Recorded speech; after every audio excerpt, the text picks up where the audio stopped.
Hello बच्चों, the question is consider the following three statements and mark the right option. तो तीन statements are given, हमें इनमें से राइट ऑप्शंस चूज करने हैं। तो let's see the statements one by one. So statement one है plasma without clotting factor is called semen.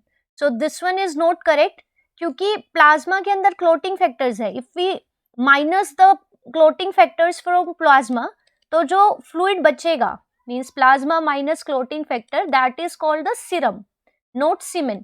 Semen is actually the seminal fluid which is secreted from the male accessory reproductive glands along with sperms.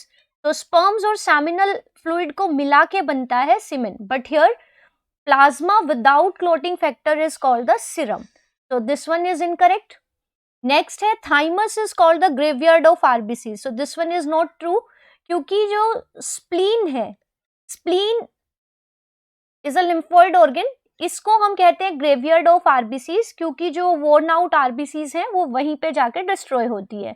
तो graveyard means शमशान घाट। तो यहाँ पे RBCs का destruction होता है spleen में and some also in the liver, but thymus के अंदर नहीं होता। So this one is not true. अब नेक्स्ट ऑप्शन है thrombocytes. The other name for thrombocytes is platelets. So these are the blood corpuscles. These are actually not the proper cells और ये होते हैं फ्रेगमेंट्स। ये सेल्स के छोटे छोटे टुकड़े होते हैं हमारे बोन मैरो के अंदर। Bone marrow is the site of blood formation. तो बोन मैरो के अंदर there are some large cells जिनको हम कहते हैं mega karyocytes.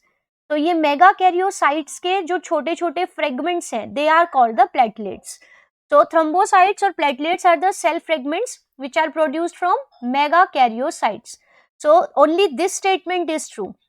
So out of these all, option D means only C is the correct statement. So it is our right answer. Thank you.